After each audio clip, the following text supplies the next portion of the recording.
अस्सलाम वालेकुम and welcome to the world of biology. आज हम सेकेंड डे की बायोलॉजी का चैप्टर नंबर 2 का लेक्चर नंबर 10 स्टार्ट करते हैं, जो हमारे पास है किडनी फेलियर। पिछले लेक्चर्स में हम बात कर चुके हैं यूरिनरी ट्रैक इन्फेक्शन के बारे में, किडनी स्टोन के बारे में। आज हम डिस्कस करेंगे किडनी फेलियर के बारे में। ये भी एक डिसऑर्डर है किडनी का, ठीक है।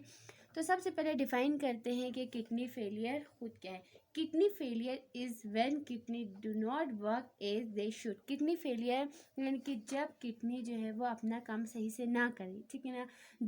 जिस तरह से किडनी को काम करना चाहिए था, इस तरह से अगर किडनी काम ना करे तो इसे हम कहेंगे किडनी फेलियर, यानी कि किडनी फेल हो चुका है, ठीक है ना। अब फेल होने की भी मुख्तलिफ स्टेजेस है, किस हद तक फेल हो गए, ठीक है ना। उसके बाद किडनी फेलियर में क्या होता है, kidney fails to do filtering process. Kidney का काम क्या है, फिल्ट्रेशन का, ठीक है ना। जब ये प्रोसेस फिल्ट्रेशन का प्रोसेस सही से नहीं कर सकता तो फिर हम कहेंगे किडनी इज फेल, यानी कि वो अपना काम सही से कर नहीं सकता, ठीक है। उसके बाद हमारे पास है टाइप्स। किडनी फेलियर के हमारे पास मुख्तलिफ टाइप्स है, दो टाइप्स है, एक एक्यूट फेलियर कहेंगे और एक क्रोनिक फेलियर। एक्यूट यानी कि विच डेवलप्स रैपिडली एंड में रिजॉल्व, यानी कि किडनी का फेल होना, लेकिन फेल होने के बाद वो रैपिडली डेवलप हो जाए, ठीक है ना, जल्दी से रिजॉल्व हो जाए, उसे कहेंगे एक्यूट, यानी कि शॉर्ट अरसे के लिए, ठीक है ना। उसे हम कहेंगे एक्यूट फेलियर, ठीक है ना। और क्रोनिक का मतलब है जो स्लोली डेवलप हो, आहिस्ता आहिस्ता से ठीक हो, ठीक है ना। ऑफन भी इरिवर्सिबल, और ये जो है वो क्रोनिक जो है वो इरिवर्सिबल भी हो सकता है। अब एक्यूट के हमारे पास काजेज हैं कि एक्यूट किडनी फेलियर कब होता है और क्रोनिक जो है वो कब होता है, ठीक है ना। एक्यूट के बारे में कहा जाता है कि ये होता है हेमरेज ड्यू टू ट्रॉमा की वजह से होता है, ठीक है ना। अगर ज़्यादा आपको वॉमिटिंग हो या डायरिया हो, ठीक है ना, तो आपके ज़्यादा से ज़्यादा पानी लॉस हो जाता है, ठीक है ना, जिसकी वजह से आपका किडनी जो है वो फेल हो जाता है। उसके बाद स्वेटिंग वगैरह की वजह से होता है, यूरेटर या यूरिनरी ब्लैडर या यूरेथ्रा के ज़्यादा ऑब्स्ट्रक्शन की वजह से होता है, ठीक है ना। स्वेट नेफ्राइटिस की वजह से अगर आपका जो है वो ग्लोमरस में जो अगर इन्फेक्शन हो जाए, इनकी जिसे नेफ्राइटिस कहा जाता है, वो ज़्यादा ही इन्फेक्शन हो जाए तो फिर आपको जो है वो किडनी फेल होने के चांसेस होते हैं, ठीक है ना। इसे एक्यूट कहा जाता है क्योंकि ये भी डेवलप्स रैपिडली, जल्दी से ये जो है वो ठीक हो जाता है, ठीक है ना, इतना टाइम इसे नहीं लगता, ठीक है। उसके बाद हमारे पास जो है वो क्रोनिक की बात की जाए तो ये जो है वो किस वजह से होता है, बैक्टीरियल इन्फेक्शन ऑफ पेल्विस में अगर बैक्टीरियल इन्फेक्शन हो या उसके मतलब सराउंडिंग टिश्यू में बैक्टीरियल इन्फेक्शन हो तो फिर आपको जो है वो क्रोनिक जो है वो किडनी फेलियर हो जाए, क्योंकि इन्फेक्शन फिर ठीक होने में टाइम लगता है। नेफ्राइटिस की वजह से भी हो सकता है, फिर वहीं केस डायबिटीज़ मेलाइटिस की वजह से भी आपको किडनी फेलियर यानी कि क्रोनिक किडनी फेलियर हो सकता है, ठीक है ना। ये लॉन्ग टर्म है और ये शॉर्ट टर्म के लिए, ठीक है ना। और ये इरिवर्सिबल भी हो सकता है, ठीक है, हमेशा नहीं, कभी कभार इरिवर्सिबल हो सकता है, ठीक है ना। इनके वापस ठीक होने के चांसेस फिर कम हो सकते हैं। उसके बाद हमारे पास एक टर्म है डायलिसिट, यानी कि डायलिसिस से पहले आपको एक टर्म बताना है डायलिसिट के बारे में कि डायलिसिट क्या होता है। Dialysate also called dialysis fluid, dialysate को डायलिसिस फ्लूइड भी कहा जाता है। Dialysate is solution of pure water, ये सोल्यूशन है प्योर वाटर का, इलेक्ट्रोलाइट का और साल्ट का। अब डायलिसिट का पर्पस क्या है, पहले तो हमने कंपोजिशन की बात की कि ये वाटर प्योर वाटर से और इलेक्ट्रोलाइट और साल्ट से मिलकर बना हुआ होता है। इसका पर्पस क्या है कि dialysate is the purpose of dialysate is to pull toxins from blood into dialyser है, सॉरी डायलाइजर, यानी कि डायलिसिट क्या करता है, डायलिसिट का पर्पस ये है कि ये जो है वो ब्लड के अंदर जो टॉक्सिन्स होते हैं, यानी कि जो नुकसानदा चीज़ें होती हैं जिनकी हमें ज़रूरत नहीं होती, उनको डायलाइजर एक मशीन है जिसके ज़रिए से डायलिसिस का प्रोसेस होता है, उसमें बेचता है।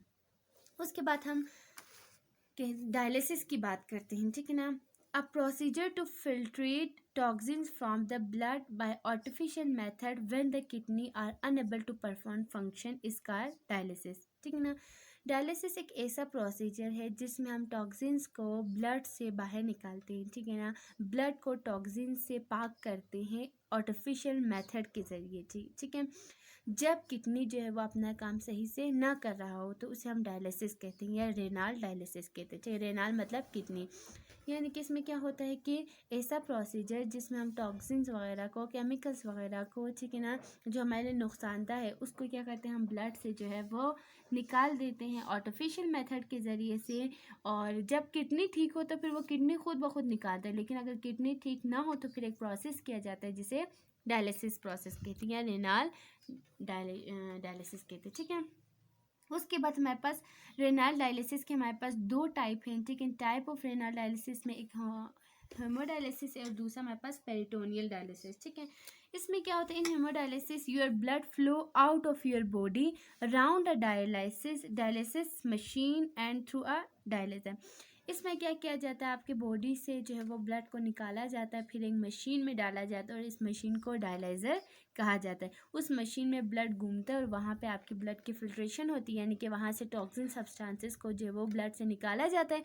फिर उसके बाद जो है वो फिल्टर्ड ब्लड को आपके बॉडी के अंदर दोबारा भेजा जाता है। A dialyser clean your blood from waste products. Dialyser में जब ब्लड को भेजा जाता है तो डायलाइज़र क्या करता है, आपके जो है वो ब्लड के अंदर से वेस्ट प्रोडक्ट को निकालता है। Then it is return into your body. फिर जो साफ क्लीन ब्लड होता है फिर उसको बॉडी में दोबारा वापस भेजा जाता है।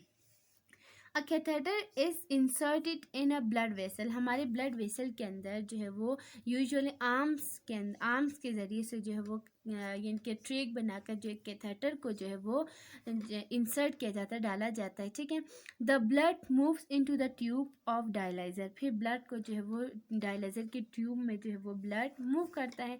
फिर आफ्टर सर्कुलेटिंग थ्रू डायलाइज़र यानी कि कैथेटर के ज़रिए ब्लड जो है वो डायलाइज़र में आता है। फिर उसके बाद डायलाइज़र में ब्लड जो है वो सर्कुलेट करता है। फिर उसके बाद क्या करता है, आफ्टर सर्कुलेटिंग थ्रू डायलाइज़र में सर्कुलेट करने के बाद ब्लड जो है वो उस डायलाइज़र मशीन को छोड़ देता है और फिर दोबारा बॉडी में चला जाता है। ठीक है, मिसाल के तौर पर ये आपकी बॉडी है, ठीक है, और ये आपके पास डायलाइज़र मशीन है। कैथेटर को आपकी बॉडी के अंदर डाला जाता है, उसके बाद जो है वह ब्लड को जो है वो कैथेटर के ज़रिए डायलाइज़र में लाया जाता है। फिर डायलाइज़र में पूरा ब्लड सर्कुलेट होता है, यहाँ पे फ़िल्टर होता है, फिर उसके बाद फ़िल्टर ब्लड को दोबारा से बॉडी में डाला जाता है। ठीक है, इस तरह से आपके जो है वो ब्लड की फिल्ट्रेशन होती है जब किडनी सही से काम ना कर रहा हो। ठीक है ना। Haemodialysis is a treatment to filter waste and water from your blood. ये एक ऐसा ट्रीटमेंट है जिसमें जो है वो आपके ब्लड के अंदर से वेस्ट प्रोडक्ट्स को या एक्स्ट्रा वाटर वगैरह को निकाला जाता है।